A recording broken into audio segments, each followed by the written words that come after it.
சர்வாதி கட்சியா இருந்ததுதான் காங்கிரஸ். 50 ஆண்டுகளுக்கு கட்சியில இருந்து அரசியல் பணி செய்து படிப்படியாக ரத்தம் சிந்தி வேர்வை சிந்தி உழைப்ப சிந்தி வந்த முதல்வரை தான் இந்த மக்கள் இன்னைக்கு வந்து தோற்கடிச்சாங்க. கவர்னர் எப்படி உங்களை தடுக்க முடியும்? உங்களால பேச முடியுமா? ஸ்டாலின் சொல்றாருங்க, திமுக சொல்லுது சட்டப்படி ஒரு புதிய அரசாங்கம் வந்து பதவி ஏற்றிருக்கணும், இது தடுக்கிறாங்கன்னு சொல்றாரு. திரு விஜய் அவர்கள் சொல்றது உங்களுக்கு தெம்போ திராணியோ தைரியமா இருக்கா? காங்கிரஸ் ஏன் பதட்டப்படுதுன்னா, அமைதிப்படை படத்துல வர அமாவாசை கேரக்டர் மாதிரி நீங்க உங்க வேலையை பண்ணதுனால பிஜேபிக்கு வந்து விஜய் மேல அந்த கோவம் வந்து திரும்பிடுச்சு. நான் அழிக்கணும்னு நினைச்சதே வந்து பாஜகவையும் திமுகவும் தான். நீ அவங்களுக்கு நீ ஆதரவு கொடுக்குறியா? ஏன் சப்போர்ட் இல்லைன்னா நீயே கட்சி ஆரம்பிச்சு நீயே வந்த. நாங்க ரொம்ப அசிங்கமா இருக்கு எங்களுக்கு. நாங்க வந்து விஜய் முதலமைச்சர் ஆகணும்னு நாங்க ஓட்டு போடல. நாங்க வந்து அவருக்கு ஆதரவு கொடுக்கணும்னு நினைச்சேன். 10 சீட்ல இருந்து ஒரு 20 சீட்டு தான் விஜய் வருவார் நினைச்சோம். எமர்ஜென்சி காலத்துல சுடுறா என்ன சுடுறா பார்ப்போம் அப்படின்னு சொல்லிட்டு அப்படி வந்து போராட்ட காலத்துல இருந்து வந்த ஒரு இயக்கம் எப்படி இருக்கு? சினிமால டான்ஸ் ஆயிட்டு விஜய் ஆட்சி அமைப்பதுக்கு யார் காரணம்? மு.க. ஸ்டாலின் தாங்க காரணம். இந்த கூட்டணியில இருந்து களவாண்டி எடுத்துட்டு போறிய, நீ எவ்வளவு பெரிய களவாணி? திமுக அதிகமும் ஒரு சேர்றதுக்கான வாய்ப்புகளே வந்து கிடையாது. இல்ல இப்ப எல்லா அரசியல் விமர்சகரும் சரி, மூத்த பத்திரிகையாளரும் சரி, நிறைய பேர் திமுக அதிமுக சேர்ந்த வாய்ப்புகள் இருக்குதுன்றாங்க. நீங்க ஒருத்தர் தான் முரண்படுறீங்க. ஏன் அப்படின்றது கொஞ்சம் டீட்டெயிலா சொல்லுங்க. ஏன் நான் அதை சொல்றேன்னா, திமுக எதிர்ப்பில் உருவானது அதிமுக. ஓகேங்களா? இதுதான் வந்து பிரதானம். நான் வந்து மாற்றுலாம் அவங்க சொல்லி வரவில்லை. திமுக எனக்கு பிடிக்கல, திமுக எனக்கு பிரச்சனை இருக்குன்னு சொல்லிதான் எம்ஜிஆர் கட்சி உடைச்சு வெளில வந்தார். 13 ஆண்டுகள் வந்து எதிர்கட்சியாவே திமுக இருக்கு. அப்ப எல்லாரும் வந்து சொல்றாங்க கலைஞர்கிட்ட, கட்சியை கலைச்சிருங்க, எம்ஜிஆர் வந்து தொடர்ச்சியா ஜெயிச்சுட்டு வர 3வது முறையா ஜெயிக்கிறார், அவரை நீங்க எதிர்த்து வெல்லவே முடியாதுன்னு சொல்லும்போது கலைஞர் என்ன சொல்றாருன்னா, இது பதவிக்காக ஆரம்பித்த கட்சி கிடையாது, இது கொள்கைக்காக ஆரம்பித்த கட்சி, இது அப்படிதான் நாங்க இதை வந்து செயல்படுவோம்னு சொல்லி அந்த கட்சி வந்து தொடர்ச்சானதுல ஒரு ஸ்டேஜுக்கு மேல எம்ஜிஆருக்கு வந்து புரிஞ்சு போகுது, இங்க இருக்கிறவங்களை வச்சு ஆட்சி வந்து நம்மளால சிறப்பா வந்து பண்ண முடியாது, பல்வேறு நெருக்கடிகள் வந்து வருது. மத்திய அரசாங்கம் அவருக்கு பல்வேறு நெருக்கடிகள் கொடுக்கும்போது என்ன பண்றாருன்னா, அதிமுக வந்து பாத்தீங்கன்னா அகில இந்திய அதிமுக மாத்திர மாநில கட்சிகளை வந்து ஒடுக்குறாங்க. யாரு பண்ணது? அன்னைக்கு பாத்தீங்கன்னா இதே காங்கிரஸ் தான் வந்து பண்ணுது. மாநில கட்சிகளே இருக்கக்கூடாது, தேசிய கட்சிகள் இருக்கணும். அன்னைக்கு பாத்தீங்கன்னா பாஜகன்னு ஒரு கட்சி வந்து கிடையாது, அப்போ வந்து ஜனதாதளம் தான் இருந்தது. அப்போ உங்களுக்கு வந்து தேசிய கட்சியா இருக்கக்கூடாது, மோனோபொலி நான் ஒருத்தன் தான் இருக்கணும்னு சொல்லிட்டு சர்வாதி கட்சியா இருந்ததுதான் பாத்தீங்கன்னா அன்னைக்கு வந்து காங்கிரஸ். அப்போ வந்து எதிர்த்து நிக்கிறாரு கலைஞர், நீ என்ன பண்ணாலும். அந்த கலவரத்தெல்லாம் பாத்தீங்கன்னா எமர்ஜென்சில தான் திரு ஸ்டாலின் அவர்கள் வந்து சிறைச்சாலைக்கு வந்து போறார். ஓராண்டுகள் வந்து சிறைச்சாலையில் இருந்தார். திருமணமான புதியதுல சிறைச்சாலையில் வந்து இருக்காரு. வந்து கடுமையா அவர் வந்து தாக்குறாங்க, அடிக்கிறாங்க. அப்போ வந்து தலைவர் கலைஞர் வந்து போறாரு ஜெயிலில். வந்து திரு ஸ்டாலின் அவர்களை பார்க்கும்போது இந்த மாதிரி ஷர்ட் போட்டிருக்காரு, ஃபுல் கையை இழுத்து விட்டுக்கிறாரு, உடம்பு முழுக்க காயங்கள். கேட்குறாங்க, என்னப்பா அடிச்சாங்களா? இல்லப்பா அடிக்கலப்பான்னு. அந்த நடந்த அந்த கலவரத்துல திரு ஸ்டாலின் அவர்களை காப்பாற்ற போய் திரு முரசொலி மாறன் ஐயா இறந்து போனார். அவருக்கும் வந்து உடம்பு முழுக்க காயங்கள். அவருக்கு அடிச்சு அது கடைசி அவர் இறக்குற வரைக்கும் அவர் உடம்புல வந்து பல்வேறு உபாதைகள் இருந்தது. மேயர் சிட்டி பாபுன்னு இருந்தார், அவர் இறந்தே போனார். ஸ்டாலின் அவர்களை காப்பாற்ற போய் அடி வாங்கி உத வாங்கி அவ்வளோ சிக்கல்களை தாண்டி அவ்வளோ நெருக்கடிகளை தாண்டி தான் இன்னைக்கு 50 ஆண்டுகளுக்கு கட்சியில இருந்து அரசியல் பணி செய்து படிப்படியாக ரத்தம் சிந்தி வேர்வை சிந்தி உழைப்ப சிந்தி வந்த முதல்வரை தான் இந்த மக்கள் இன்னைக்கு வந்து தோற்கடிச்சுறாங்க. ஒரு மக்கள் தலைவர், அவர் திமுகவோட தலைவர் வந்து கிடையாது. இது எதுவுமே தெரியாது மக்களுக்கு. வி.எஸ். பாபுன்றவர் யார்? அவர் என்ன மக்கள் பணி செஞ்சிருக்காரு? ஒரு A+ ரவுடி. அவருக்கு எதிராக இதை நான் சொல்லல, அவர் மேல அவ்வளவு வழக்குகள் வந்து போட்டிருக்காங்க. அதிமுகலையும் தான் சொல்லியிருக்காங்க. திமுகல வந்து வி.எஸ். பாபு இருக்கும்போது அதிமுகல இருந்து தான் சொன்னாங்க, ஒரு A+ ரவுடிக்கு நீங்க வந்து வாய்ப்பு கொடுத்துருக்கீங்கன்னு சொன்னாங்க. அவர் அதே மாதிரி திமுக விட்டு வெளியில போகும்போது திமுகவும் சொல்லியிருக்காங்க. ஆனா அவருக்கு இன்னைக்கு வந்து அடைக்கலம் வந்து யாரு கொடுத்துருக்காங்கன்னா விஜய் அவர்கள் வந்து கொடுத்துருக்காங்க. இதே வந்து கொளத்தூர்ல போய் பார்க்க சொல்லுங்க, அவர் என்ன நலத்திட்டங்கள் வந்து பண்ணியிருக்காரு. வாரத்துக்கு ஒரு முறை போயிடுவாருங்க ஒரு முதல்வருங்க, ஒரு மாநிலத்தின் முதல்வர். வாரம் வந்து இந்தியாவிலே, நான் சொல்றேன் தமிழ்நாட்டில் கிடையாது, இந்தியாவிலே ஒரு சட்டமன்ற உறுப்பினர் 28 ஸ்டேட் இருக்கு, எவ்வளோ முதல்வர்கள் இருக்காங்க, எவ்வளோ எம்எல்ஏ இருக்கு. இந்த ஒரு எம்எல்ஏ தான் பார்த்தீங்கன்னா வாரம் தன்னோட தொகுதிக்கு வந்து போயிடுவார், மக்களை வந்து சந்திப்பார். சொல்லுவாரு, எனக்கு வாக்களித்தவங்க இல்ல, வாக்களிக்காதவர்களுக்கும் நான் வந்து பணி செய்வேன், முதல்வரா இருப்பேன்னு சொல்லு. முதல்வர் படைப்பகம், உங்களுக்கு பூங்காக்கள், அந்த பூங்காக்கள்லாம் எப்படி தெரியுங்களா இருக்கும்? நீங்க போங்க, எங்க வேணாலும் போங்க, இந்தியா முழுக்க போங்க, பூங்காக்கள் இருக்கும். அந்த பூங்காக்கள்ல ஊஞ்சல் இந்த மாதிரிலாம் இருக்கும். சிறுவர்கள் மட்டும்தான் விளையாட முடியும். அங்க போர்டே போட்டுருப்பான். 12 வயதுக்கு உட்பட்டவர்கள் மட்டும் போட்டுப்பான். பெரியவர்கள் கொடுத்து இருப்பாருங்க. யோசிச்சு பாருங்க, அவரோட மனநிலை யோசிச்சு பாருங்க. பெரியவர்கள் போய் அங்க ஊஞ்சல் விளையாடலாம். அவங்க வந்து அவங்களுக்கு விளையாட்டு உபகரணங்கள் இருக்கு, ஜிம் இருக்கு, எல்லாமே இருக்குங்க. அந்த அந்த தெரு முழுக்க போனீங்கன்னா அவ்வளோ அழகா இருக்கும். லைப்ரரி இருக்கு, முதல்வர் படைப்பகம் இருக்கு, பள்ளி இருக்கு, கல்லூரி இருக்கு, ஹாஸ்பிட்டல், குளத்தூருக்குன்னு ஸ்பெசிஃபிக்காக ஹாஸ்பிட்டல் இருக்கு. இவ்வளோ விஷயங்கள் செஞ்சு பார்த்து பார்த்து பார்த்து செஞ்சவரை நீங்க இன்னைக்கு வந்து முதுகுல குத்தி தோக்கடிச்சிட்டுங்க. இது யாருக்கான தோல்வி? முதல்வர் ஸ்டாலினுக்கான தோல்வி இல்லை, குளத்தூர் மக்களுக்கான தோல்வி. நான் மக்களை வந்து குறை மதிப்பீடு பண்ணல. இது எப்ப நமக்கு தெரிஞ்சதுன்னா, அவர் வந்து நன்றி சொல்லி போறாருங்க. யாருமே போல இன்னைக்கு வரைக்கும். தாவேக்கால இருந்து இன்னைக்கு வரைக்கும் 2 தொகுதி ஜெயிச்ச ஜோசப் விஜய் போவே இல்லை. ஒரு வீடியோ கூட, அறிக்கை கூட விடல. நன்றி சொல்லுங்க, இன்னைக்கு வரைக்கும் நன்றி சொல்லுங்க இந்த மக்களுக்கு. ஸோ அவரை தான் நீங்க வந்து முதல்வருக்கு, பரவாயில்ல, மக்களோட தீர்ப்பை நம்ம வந்து தலைவணங்கி ஏற்போம். ஆனால் இவ்வளவு செஞ்ச ஒருத்தரை தோற்கடிச்சிருங்களா, அதுதாங்க நமக்கு வந்து மனசே ஆறல. உள்ளபடியே எனக்கெல்லாம் வந்து இன்னைக்கு வரைக்கும் என்னால தூங்க முடியல. 4 நாளாச்சு, இன்னி வரைக்கும் நான் வந்து இயல்பு நிலைக்கு என்னால வரவே முடியல. ஒரு மிகப்பெரிய ஒரு தலைவர், ஒரு மக்கள் தலைவர், ஒரு திமுக தலைவர் கிடையாது, ஒரு மக்களோட தலைவர். ஸோ அவரை வந்து நீங்க தோற்கடிச்சிருக்கீங்க. ஸோ இதெல்லாம் வந்து திமுக எதுக்கு சொல்ல வரேன்னா, திருப்பி மீண்டு எழுந்து வரும், பிரச்சனையே கிடையாது. இன்னைக்கு வந்து ஒரு எதிர்கட்சியாக இருந்து அவங்க கண்டிப்பா அவங்களோட வேலைகளை வந்து செய்வாங்க, சிறப்பா வந்து செயல்படும். ஆனா ஏடிஎம்கோட நிலைமை என்ன நமக்கு வந்து தெரியாது. இவன் விஜய் வந்து எப்படி பர்ஃபார்ம் பண்ணுவார்னு தெரியாது. ஏன்னா அவங்களுக்கு வந்து நீங்க பாத்தீங்கன்னா ஒரு தொங்கு சட்டசபை தான் அமைய போகுது. நீங்க கொடுத்த வாக்குறுதிகள் வந்து பண்ணவே முடியாத வாக்குறுதிகள்.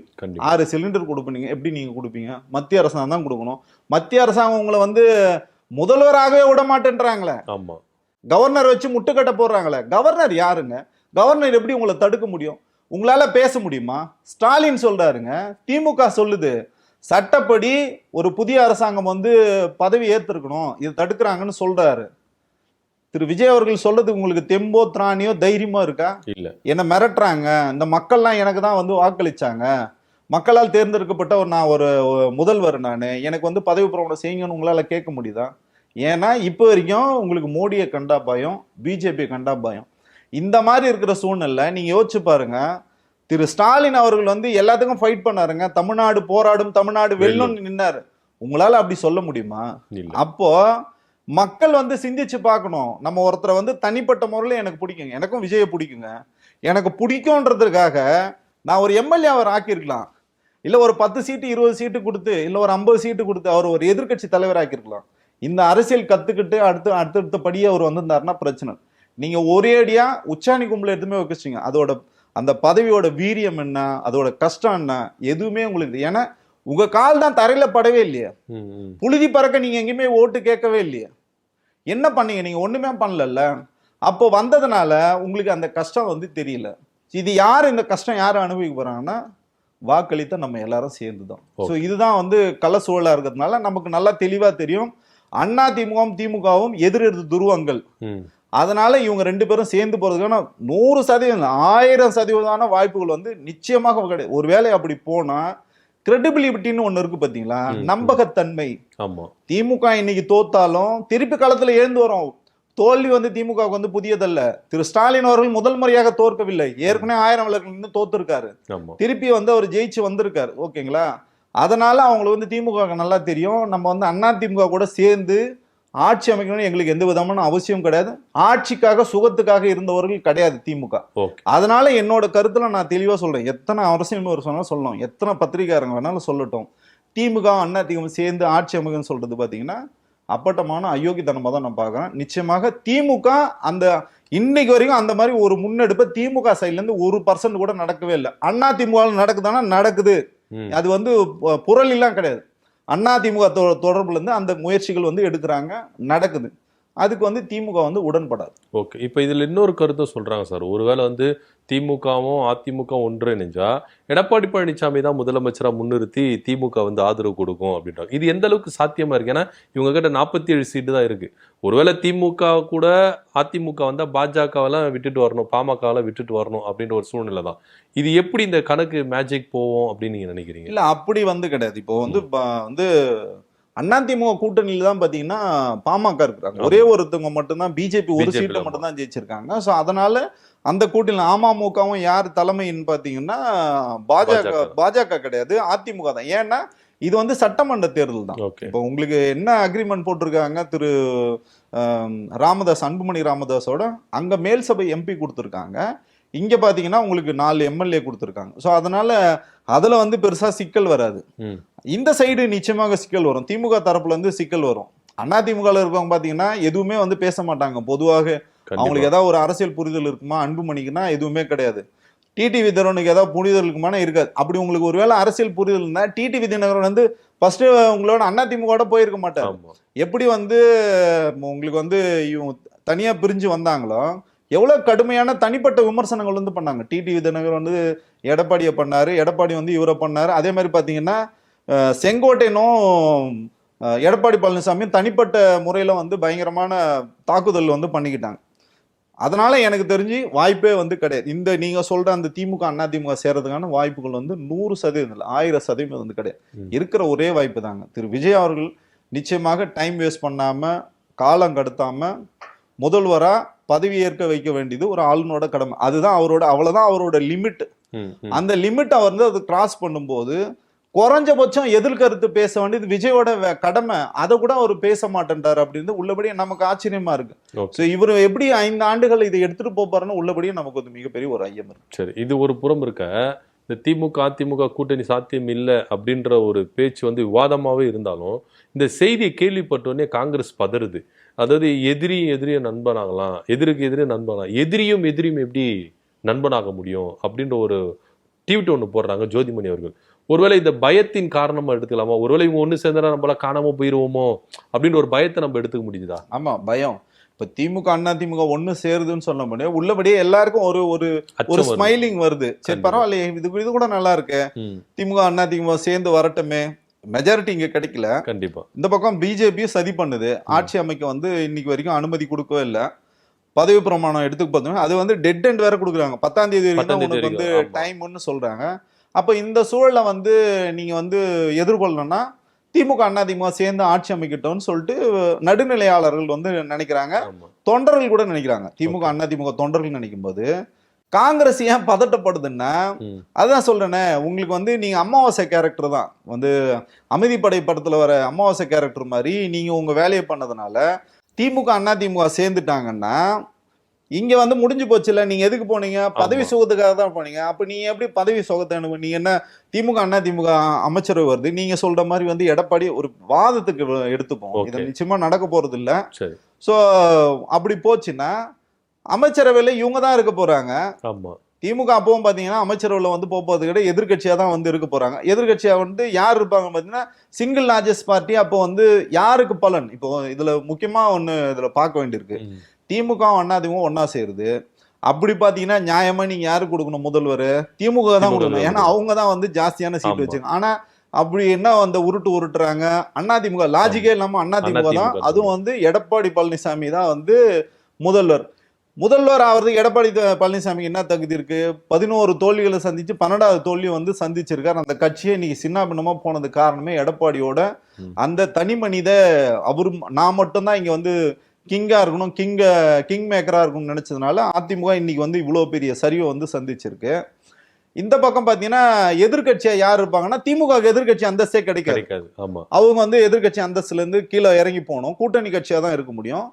பலன் யாருக்கு வரும்னு பார்த்தீங்கன்னா எதிர்கட்சியா விஜய் வந்து உட்காருவார். அப்போ அடுத்த எலெக்ஷன் வருதுன்னு வச்சுங்களேன், மக்கள் என்ன நினைப்பாங்க? எடப்பாடி வந்து திமுக ஏதோ சப்போர்ட் பண்ணி எடப்பாடி வந்து முதல்வர் ஆக்கிட்டாங்க, அதனால திமுகவும் பழி வாங்கணும், அதிமுகவும் பழி வாங்கணும். பாவம் விஜய் வந்து இவ்வளோ தூரம் மக்கள் சப்போர்ட் வந்து அவர் வந்து எதிர்கட்சி தலைவராக தான் இருந்தார், அதனால நம்ம விஜய்க்கு வந்து வாக்களிப்போம், விஜய்க்கு சப்போர்ட் பண்ணோம், அடுத்த எலெக்ஷன்ல விஜய்க்கு தான் சப்போர்ட் வரும் கண்டி திமுக அதிமுக வந்து மிகப்பெரிய ஒரு சரிவை வந்து ஏற்படுத்தும். ஓகே, இது வந்து திமுக நல்லாவே தெரியும். ஸோ அதனால திமுக நிச்சயமாக இந்த டீலுக்கு வந்து ஒத்துக்க மாட்டாங்க. அப்படி ஒண்ணு திமுக காலத்துல அப்படி இல்லவே இல்லை. ஸோ சமூக வலைத்தளங்கள்ல ஊடகங்கள் தான் அப்படி இல்லை, அதை எழுதுது. இதுல பெரிய பாதிப்பு இப்ப யாருக்குன்னா, இப்ப திமுக அதிமுக இந்த திமுகவோட சேர்றதுக்கான வாய்ப்பு இல்லை. ஆனா நிச்சயமாக விஜய் கூட போயிருக்கும். காங்கிரஸ் உள்ள போகாம இருந்திருந்தா கிளீனா நேரம் வந்து சிஎம் ஆயிருப்பாருங்க விஜய். அதிமுக வெளியில இருந்து ஆதரவு கொடுத்திருக்கோம், ஆட்சி அமைஞ்சிருக்கும், திமுக எதிர்கட்சியா இருந்திருக்கும், காங்கிரஸ் ஒழுங்கா இவங்களோட இருந்திருக்கலாம். அதை விட்டுட்டு காங்கிரஸ் முந்திரி கூட்டத்தனமா போய் பண்ணதுனால பிஜேபிக்கு வந்து விஜய் மேல அந்த கோபம் வந்து திரும்பிடுச்சு. ஏன்டா நீ வந்து இவங்கள கூட வச்சுப்பே, நான் அழிக்கணும்னு நினைச்சதே வந்து பாஜகவையும் திமுகவும் தான், நீ அவங்களுக்கு நீ ஆதரவு கொடுக்குறியா, ஏன் சப்போர்ட்ல தான் நீயே கட்சியை ஆரம்பிச்சு நீயே வந்த, இப்ப நீ என்கிட்ட பதவி சுகத்தை என்கிட்ட வந்து எல்லாத்தையும் அனுபவிச்சுட்டு, ஆனா நீ கூட்டணியா பார்ட்னரா யாரை வச்சுப்ப, காங்கிரஸ் வச்சுப்பா, நீ முதலமைச்சர் ஆனா தானே இதெல்லாம் பண்ணுவேன்னு சொல்லிட்டு பாஜக இன்னைக்கு வந்து அவங்களுக்கு வந்து நெருக்கடியை வந்து கொடுக்குறாங்க. இதுல எல்லாத்திலையும் சேர்த்து பார்த்து பாதிக்க போறது யாருன்னு பாத்தீங்கன்னா காங்கிரஸ் தான். காங்கிரஸுக்கு எந்த பக்கம் போனாலும் மத்தளத்துக்கு 2 பக்கம் அடின்ற மாதிரி 2 பக்கமும் அடி வாங்குறது வந்து காங்கிரஸ். அதனை வந்து பாத்தீங்கன்னா காங்கிரஸ் தலைவர் வந்து இன்னைக்கு கதறாங்க. ஓகே, இப்போ நம்ம இப்படி எடுத்துக்கலாம் சார். ஏன்னா இப்போ ஒவ்வொரு தாவைக்கால இருக்கிற ஒவ்வொரு நிர்வாகிகளும் சரி, ஆதவ் அர்ஜுனா இருக்கட்டும், சிடி நிர்மல்குமார் இருக்கட்டும், அருண்ராஜ், எல்லாமே ஒவ்வொரு கட்சி அலுவலகத்திலும் போயிட்டு ஏறி இறங்குறாங்க. இந்திய முஸ்லீம் லீக்லாம் ஓப்பனா முகத்து நேரம் சொல்லிட்டாங்க, நீங்க திமுக கிட்ட பேசுங்க, எங்க கிட்ட பேசுறது வேஸ்ட்டு, அவங்க என்ன முடிவு எடுக்கிறாங்களோ தான் என் முடிவு அப்படின்னு சொல்லிட்டாங்க. விசிக தரப்புல இருந்து சிந்தனை செல்வன் அவர் ஒரு தக்க பதிலடி கொடுத்திருக்கிறார். இப்ப ஆதரவு வேணும்னா தலைவர் நீங்க தானே வரணும், வாட்ஸ்அப்ல ஆதரவு கேட்டுட்டு 2ஆம் கட்ட தலைவர்கள் அமைச்சுன்னா இது நாங்க எப்படி எடுத்துக்கிறது அப்படின்னு கேட்கிறாரு. இந்த நடைமுறையை நீங்க எப்படி பாக்குறீங்க? இவங்க தாவேகாக்கு பாத்தீங்கன்னா அந்த நடைமுறை இப்போ வந்து ஒரு எலெக்ஷன்னா அது ஒரு ப்ராசஸ், அது ஒரு வேலை திட்டம் அப்படின்றதே இவங்களுக்கு வந்து தெரியாது. கட்சி ஆரம்பிச்சிங்க, பெருசா நீங்க எந்த வேலையுமே வந்து செய்யல, கட்சியில கட்டமைப்பே நீங்க பண்ணல, மாவட்ட செல் சைதாப்பேட்டைக்கு இன்னைக்கு வரைக்கும் போடவே இல்லை. சைதாப்பேட்டைக்கு வந்து மாவட்டத்துக்கு மாவட்ட செல்லே கிடையாது. அதுக்குள்ள பாத்தீங்கன்னா எலெக்ஷன் வந்துச்சு. எலெக்ஷனை ஒன்று நீங்க இந்த எலெக்ஷன் வந்து கண்டெஸ்ட் பண்ணாம இருந்திருக்கணும். சரி கண்டெஸ்ட் பண்ணணும் நீங்க முடிவு பண்ணிட்டீங்கன்னா உங்ககிட்ட 234 வேட்பாளரே கிடையாது, வெளியில இருந்தா எடுத்தீங்க, வேட்பாளர் போட்டீங்க. அந்த வேட்பாளர் அறிமுக கூட்டம் பாத்தீங்கன்னா மக்கள் மத்தியில நடக்கல, 5 ஸ்டார் ரோட்ல தான் நடந்தது. அதெல்லாம் முடிஞ்சது. அப்பயே நம்ம வந்து பல்வேறு விமர்சனங்கள் வச்சோம். இவங்களோட பின்புலெல்லாம் வந்து பார்க்கவே இல்லை, நிறைய வந்து கிரிமினல் பேக்ரவுண்ட் இருக்கு, இதெல்லாம் வந்து இருக்குன்னு நம்ம வந்து நிறைய வந்து சொன்னோம். அதையும் தாண்டி வந்து வேட்பாளரை அறிவிச்சிட்டீங்க, எலெக்ஷனும் வந்துச்சு. நீ எலெக்ஷன்ல கேம்பெயின்ல போயிட்டு நீங்க என்ன சொன்னீங்க, நான் மக்களுக்கு இதெல்லாம் செய்வேன், இதெல்லாம் 50 ஆண்டுகளாக வந்து இந்த 2 திராவிட கட்சிகளும் வந்து பண்ணல, நான் வந்தா இதை பண்ணுவேன்னு சொல்லி ஓட்டு கேட்கவே இல்லை. என்ன சொல்றாருன்னா காழ்ப்புணர்ச்சி அரசியல் பேசுறாரு. என்னை வந்து கரூர்ல வந்து என்னை வந்து பழி போட்டாரு, முதல்வர் பழி போட்டார். முதல்வர் இன்னைக்கு வரைக்கும் விஜய்ன்ற வார்த்தையே பேசல. முதல்வர் ஸ்டாலின் வந்து என்ன சொன்னாருன்னா, எந்த கட்சி தொண்டரும் தன்னோட தொண்டர்கள் இறந்து போறதை விரும்ப மாட்டாங்க அப்படின்னு எவ்வளவு நாசுக்கா சொன்னார். களத்துல போய் நின்னார், இரவோடு இரவாக களத்துல போய் நின்னார். துணை முதல்வர் வந்து துபாயில இருந்தார், அவர் வந்து ட்ரிப்பை கேன்சல் பண்ணிட்டு இரவோடு இரவு வந்தார். எங்க போனீங்க, இப்போ காணாம போனீங்க. 4 நாள் கழிச்சு ஒரு வீடியோ வந்து போட்டார். அதோட சரி 72 நாள் களத்திலே இல்லாம காணாம போயிட்டாங்க. ஒருவேளை அவர் நீதி வேணும்னு நினைச்சுன்னா கரூர்ல தான் போட்டி இருக்கணும். கரூர்ல வந்து போட்டியிடவே, பிரச்சாரத்தை கூட கரூர் பக்கம் போகவே இல்லை. 234 தொகுதியிலும் பார்த்தீங்கன்னா 18 தொகுதிகளை ரோட் ஷோ பண்ணதோட சரி, புழுதி பறக்கல, கால் தரையிலே படல, விமானத்திலே பறந்து சண்டை காட்சிகள் வந்து பண்ற மாதிரி, டூயட் வந்து விமானத்திலே பறந்து பாடுற மாதிரி நீங்க பறந்து போயிட்டு பறந்து வந்தீங்க. இது எதையுமே பார்க்காத மக்கள் கொஞ்சம் கூட எதை பத்தியுமே சிந்திக்காம இந்த மாதிரி வாக்களிச்சதோட விளைவு இன்னைக்கு தொங்கு சட்டமன்றம் வந்து இருக்கு. மக்கள் கொஞ்சமாவது யோசிச்சிருக்கணும். என் குழந்தை சொல்லிச்சு, என் பையன் சொன்னான், பேரன் சொன்னான்னு சொல்லிட்டு நம்ம வாக்களிச்சதோட நம்ம வந்து தவறு சொல்ல முடியாது.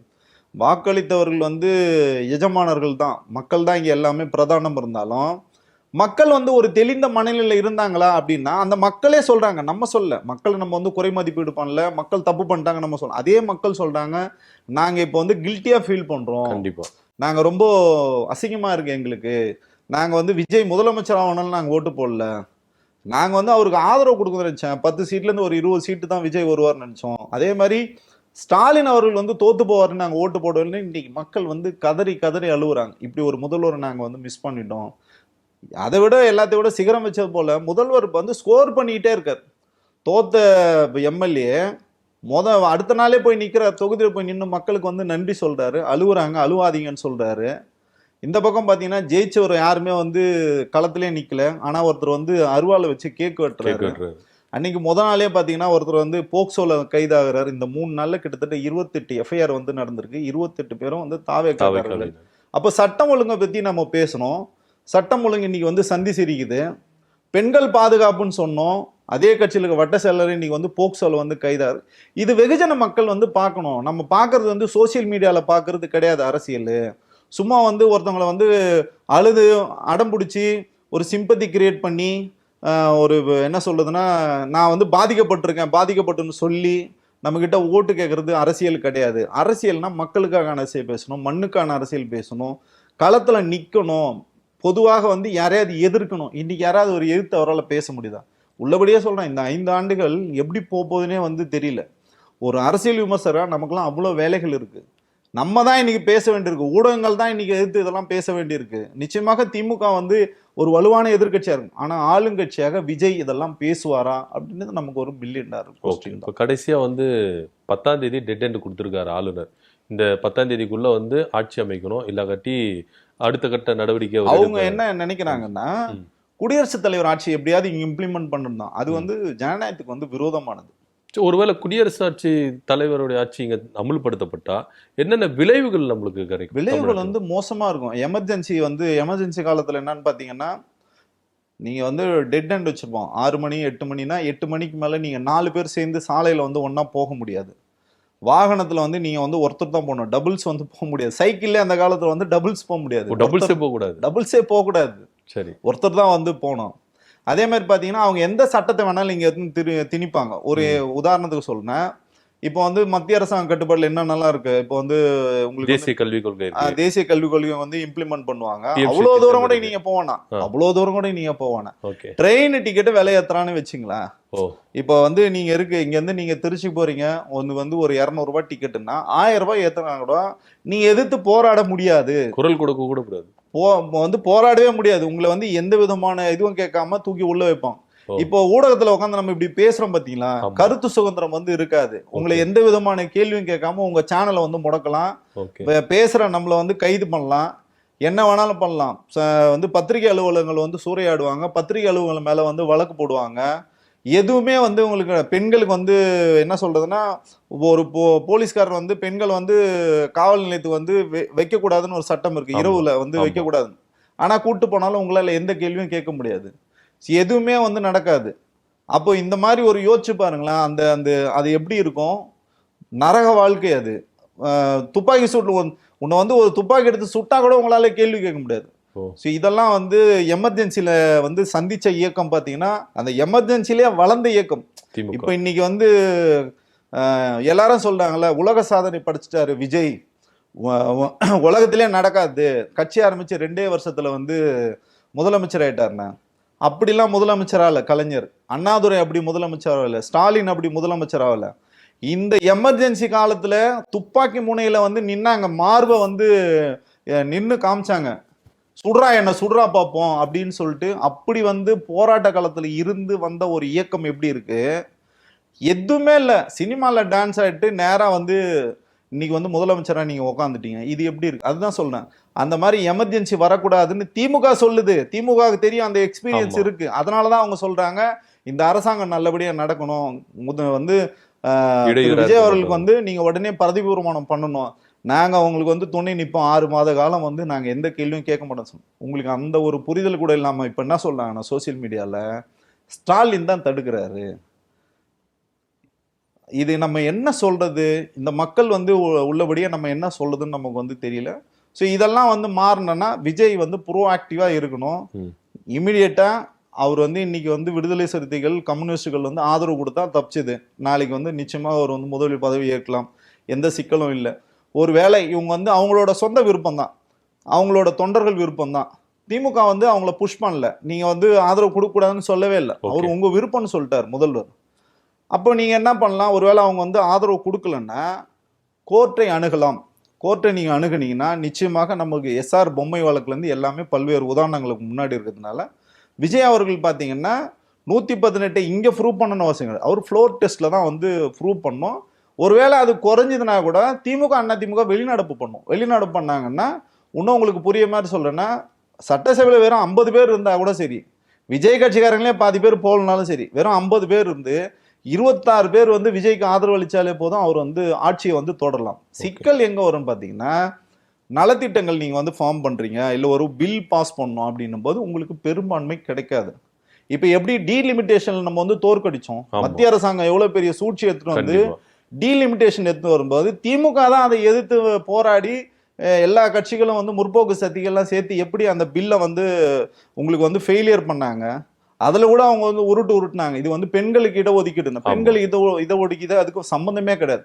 ஸோ அந்த மாதிரி தமிழக சட்டசபையில் என்ன ஆகும்னா, விஜய் ஏதாவது இம்ப்ளிமெண்ட் பண்ணோம்னா அவரால் வந்து சாத்தியம் கிடையாது. அப்போ என்ன ஆகும்னா, இப்படியே இதே போயிட்டு இருந்தீங்கன்னா அவரோட கிரெடிபிலிட்டி வந்து அடி வாங்கும். பெரும்பான்மை கிடைக்காதனால பல்வேறு விஷயங்கள் வந்து அவரால் பண்ண முடியாது. இப்படிதான் வந்து பார்க்கணும். சிபிஐ வந்து ஆதரவு தெரிவிச்சிருக்காங்க தாவேகாவுக்கு. இப்போ அவங்களுடைய பலம் 115 உயர்ந்திருக்கு. இப்போ அடுத்தடுத்து சிபிஎம் உடைய நிலைமை என்ன இருக்கும், விசிகா அடுத்தடுத்து இது எப்படி அமையும் நீங்க நினைக்கிறீங்க? உள்ளபடி இந்த செய்தி வந்து எனக்கு ஷாக்கிங்காக தான் இருக்கு. நம்ம வந்து நினைச்சோம், அதுதான் சொல்றேன்னு, ஒரு பலமான இந்தியா கூட்டணின்னு அப்படின்னு நினைச்சத இந்த சூழ்ச்சிக்கு யாரெல்லாம் வந்து மாற்றுறாங்க பாருங்க.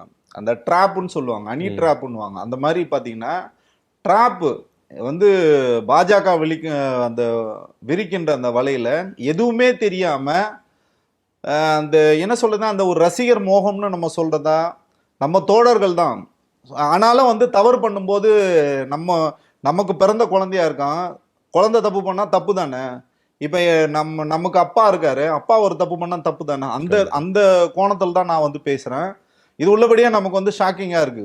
திரு விஜய் அவர்களுக்கு வேணா இது வந்து நல்ல செய்தியா இருக்கலாம், ஆனா தமிழக அரசியலுக்கு இது மோசமான ஒரு செய்தி. ஏன் அதை நம்ம சொல்றோம்னா, திரு விஜய் அவர்கள் யாரெல்லாம் நீ வந்து கொள்கை எதிரி அப்படின்னு வந்து சொன்னோன்னே நீ எதுவுமே பேசவே இல்லை, அவன் தான் உன்னை வந்து தடுத்துக்கிட்டே இருக்கான். அரசியல் எதிரின்னு சொன்னவர் யாரை இன்னைக்கு ஜெயிக்க வச்சாரோ, நீங்க இப்போ இந்த போற டோனை பார்த்தீங்கன்னா சிபிஐ கொடுத்துச்சுன்னா சிபிஎம்மும் கொடுத்துருவாங்க, விழுது சக்தியும் கொடுத்துருவாங்க. அப்ப நீங்க வந்து ஆட்சி விஜய் வந்து அமைச்சிருவார். விஜய் ஆட்சி அமைப்பதுக்கு யார் காரணம்? மு.க. ஸ்டாலின் தாங்க காரணம். நிச்சயமா. நீங்க யார வந்து எதிரின்னு சொன்னீங்களோ, யார வந்து ஸ்டாலின் அங்கிள்னு சொன்னீங்களோ, அந்த ஸ்டாலின் அங்கிள் தான் ரத்தம் சிந்தி வேர்வை சிந்தி தன்னோட உழைப்பை சிந்தி இந்த சிபிஎம் சிபிஐ விடுதலை சிறுத்தைகள் காங்கிரஸ் எல்லாம் வந்து ஜெயிக்க வச்சார். இந்த கூட்டணியில இருந்து களவாண்டி எடுத்துட்டு போறிய, நீ எவ்வளவு பெரிய களவாணி? அப்போ ஏன் உனக்கு வந்து தனியா நிக்கணும்? இல்லைன்னா நீ இடம் பார்ப்போம், அதிமுக இருந்து இடம் பார்ப்போம், கொள்கை எதிர்கிட்ட இருந்து ஒரே ஒரு சீட்டை நீ இடம் பார்ப்போம். அப்போ உனக்கு யார் இங்க உதவி பண்றாங்கன்னா, இதுக்கு வந்து விசுவாசமானவராக ஆட்சி அமைக்கிட்டங்க விஜய், ஒன்றும் பிரச்சனை இல்லைங்க, திமுக எதிர்கட்சியா வரட்டும், பிரச்சனை இல்லை. ஆனா காங்கிரஸோட துரோகத்துல அந்த காங்கிரஸோட வரிசை கட்டி நிக்கிறாங்க பாத்தீங்களா, இந்த இன்னும் அவங்க வரல. ஆனா இந்த டோனை பார்த்தா நிச்சயமாக அவங்க வந்து போறதுக்கான வாய்ப்புகள் இருக்கு. இந்த இரண்டு சிபிஐ சிபிஎம் இருக்கட்டும், விடுதலை சிறுத்தைகள் மட்டும் வாழ்க வளமுடன் நம்ம வாழ்த்துவோம். ஆனா இதோட உங்க கதை முடிஞ்சது. தமிழ்நாட்டில் உங்களுக்குன்னு ஒரு கிரெடிபிலிட்டி இருந்தது பார்த்தீங்களா, ஒரு நம்பகத்தன்மை இருந்தது பார்த்தீங்களா. தயவு செஞ்சு நீங்க கார்ல் மார்க்ஸ் எடுத்துருங்க சார், அம்பேத்கரை எடுத்துருங்க. நீங்க யாருக்கு வேணாலும் ஆதரவு கொடுங்க, பிரச்சனை இல்லை. நம்ம வந்து இதை விமர்சனமா சொல்ல, அரசியல் கருத்தா தான் நம்ம சொல்றோம். எதிர்ப்புனா எதிர்ப்பு தாங்க, ஆதரவுனா ஆதரவு தான். ஏன் நீங்க இதுக்கு முன்னாடி அப்ப போக வேண்டியதானே? ஏன் திமுக கூட்டணியில் இருந்தீங்க? திமுக கூட்டணி இல்லாம நீங்க விஜயோட கூட்டணி வச்சு போக வேண்டியது தானே. அப்போ உங்களுக்கு கூட்டணிக்கு திமுக வேணும், உங்களுக்கு ஜெயிக்கிறதுக்கு திமுக வேணும். இத்தனை ஆண்டுகளா 10 ஆண்டுகளா ஒரு இன்டாக்ட் கூட்டணி இருந்தாங்க. பல்வேறு பிரச்சனைகள் இருக்குங்க தமிழ்நாட்டில், எல்லாரும் சேர்ந்து தாங்க களமாடணும். இன்னைக்கு திமுக களமாட போகிறது. நீங்க ரசிகர் மனப்பான்மையில போயிருங்க. வாழ்க வளமுடன், வாழ்த்துக்கள். நம்ம அவ்வளவுதான் நம்ம வந்து சொல்லணும். நம்ம தோழர்களா இருக்கிறதுனால நம்ம அளவோட விமர்சனம். காங்கிரஸ் இன்னைக்கு நம்ம தூக்கு போட்டு மிதிக்கிறோம்னா, காங்கிரஸ் அவ்வளவு துரோகங்கள் தமிழ்நாட்டுக்கு செஞ்சிருக்கு. ஆனா இந்த கட்சிகள் அப்படி கிடையாது. தமிழ் மண்ணுக்காகவும் பல்வேறு விஷயங்கள் நடக்கும் போதும் சரி, திமுகவோட தோளோடு தோளாக நேத்தி கூட பண்ணாங்க. நேத்தி கூட விசிக போராட்டம் பண்ணியிருக்காங்க மத்திய அரசாங்கத்தை எதிர்த்து, கேஸ் சிலிண்டர். அப்ப நீங்க இன்னைக்கு வந்து மத்திய அரசின் கைப்பாக இருக்கின்ற விஜய்க்கு நீங்க போய் சப்போர்ட் பண்ணீங்கன்னா தாராளமா சப்போர்ட் பண்ணுங்க. வாழ்க வளமுடன், வாழ்த்துக்கள். அவ்வளவுதான் நம்மளால சொல்ல முடியும். இப்போ தொடர்ச்சியா ஒரு தீய சக்தி திமுக சொல்லிட்டு இருந்தார், கூட்டணி கட்சிகளும் சேர்த்து தான் சொல்லியிருந்தார். இப்போ நீங்க தீய சக்தியிலேருந்து போற எம்எல்ஏக்களை தான் கூட்டணி சேர்ந்தா இவர் வந்து இது பண்றாரு. இவர் தூய சக்தியா இருப்பாரா தீய சக்தியா இருப்பாரா விஜய்? அதாவது எப்படின்னா பொதுவாக வந்து பாஜகவோட வாஷிங் மிஷின்ல போட்டாங்கன்னு வச்சுங்களேன், ஆமா. ஊழல் பண்ண அதிகாரிகள் உடனே வந்து பாஜகல சேர்ந்து உடனே வந்து எம்எல்ஏ ஆயிடுவாங்க. யாரெல்லாம் எம்பி மேல வந்து பெருசா வழக்கு இருக்கு, ஊழல் இருக்கோ, அவங்க உடனே என்ன பண்ணுவாங்க, காங்கிரஸ்ல இருந்து நேரம் ஜம்ப் அடிச்சு பாஜகவுக்கு வந்து போவாங்க. அந்த பாஜக வாஷிங் மிஷின்ல போட்டீங்கன்னா அப்படியே தூய சக்தியா மாறிடும். அப்ப அந்த மாதிரி இப்போ வந்து தாவேகா ஒரு நவீன பாஜக தான் பாத்தீங்கன்னா தாவேகா. அது வந்து பெரிய கட்சி, இது சின்ன கட்சி. ஒரு நவீன பாஜகல நீங்க போய் இணைஞ்சிக்கணும்னா பதவி சுகங்களை அனுபவிச்சுங்க, ஒன்றும் பிரச்சனை இல்லை. துணை முதல்வர் கூட கொடுக்கலாம். விசிகாக்கு வாழ்த்துக்கள், நல்லதுதான். ஆட்சி அதிகாரத்தை நீங்க வாங்க, பிரச்சனை இல்லை. ஆனா நீங்க அது தனியா களமாடியோ இல்லை வந்து திமுக கிட்ட நீங்க வந்து ஃபைட் பண்ணி வாங்கியிருந்தாலும் பிரச்சனை இல்லை. பட் போறாங்கன்னா அது அவங்களோட தனிப்பட்ட முறிவு தான். நம்ம அதை விமர்சனம் பண்ண விரும்பல. நமக்கு ஏன் கோவம் வருதுன்னா அவங்களோட சேர்ந்து நம்ம வந்து பயணப்பட்டிருக்கோம். விடுதலை சிறுத்தைக்காக நான் போய் வேலை செஞ்சிருக்கேங்க, கம்யூனிஸ்டுக்காக நான் போய் களத்துல வேலை செஞ்சிருக்கேன், காங்கிரஸுக்காக நான் போய் வேலை செஞ்சேன், திமுக நான் வேலை செய்யல. அதனாலதான் எனக்கு வந்து உறுத்துது. இத்தனை வருஷங்களா நாங்க திமுக எதிர்த்து தாங்க வேலை செஞ்சுட்டு இருந்தோம். 22 ஆண்டுகளா நான் வந்து திமுக எதிரான நிலைப்பாடே வந்து பண்ணிட்டு இருந்தேன். நம்ம களத்துல போய் வேலை செஞ்சதுக்கு அப்புறம் தான் தெரியுது திமுக தான் இங்க வந்து மக்களுக்கான இயக்கம், திமுக தான் மக்களுக்காக இங்க வந்து வேலை செஞ்சிருக்குன்னு. இந்த எலெக்ஷன்ல மட்டும்தான் நம்ம வந்து இந்த கட்சி இந்த கூட்டணிகளோட வேலை செஞ்சோம். இதுக்கு முன்னாடிலாம் இந்த கூட்டணிக்கு எதிரான மனநிலையில தான் நம்ம இருந்தோம். அப்போ மக்களுக்கான ஒரு சக்தியாக விஜய் சொல்ற மாதிரி பாத்தீங்கன்னா தூய சக்தியாக திமுக மட்டும்தான் இருக்கு. நீங்க தீய சக்தியோட நீங்க போறீங்கன்னா அது உங்களோட விருப்பம். அதுக்கான பலன் கூடிய விரைவில் அனுப்புவாங்க. ரொம்ப நாள்லாம் கிடையாது, கூடிய விரைவில் வந்து அனுபவிப்பாங்க. காலம் வந்து எல்லாருக்கும் வந்து கற்றுக் கொடுக்கும். காலம் வந்து மிகப்பெரிய ஒரு ஆசான். திரு ரஜினிகாந்த் அவர்கள் சொன்னது போல வந்து காலம் வந்து எல்லாத்தையும் நமக்கு வந்து சொல்லி கொடுக்கும். ஸோ நமக்கு உள்ளபடியே இது வந்து ஒரு பக்கம் வேதனையாக இருந்தாலும் அவங்க வந்து போட்டோம், அவங்க வந்து ஒரு புதிய எதிர்காலத்தை நோக்கி போகிறாங்கன்னா அவங்களோட தனிப்பட்ட அந்த முடிவை நம்ம வந்து மதிக்கிறோம். மக்களாட்சிங்க வந்து மலரும். இந்த குழப்பத்துக்கெல்லாம் நாளைக்கு நிச்சயமாக ஒரு தீர்வு வந்து திரு விஜய் அவர்கள் வந்து தமிழ்நாட்டு முதலமைச்சர் ஆகணும். நான் ஏற்கனவே கூறியது போல் அவரோட முதல் கையெழுத்து மது ஒழிப்பாக இருக்கணும். டாஸ்மார்க்கை மூடுறதா அவர் வந்து முதல் கையெழுத்து போட்டார்னா நம்ம வந்து மகிழ்ச்சி அடைவோம். ரொம்ப நன்றி சார். நன்றி.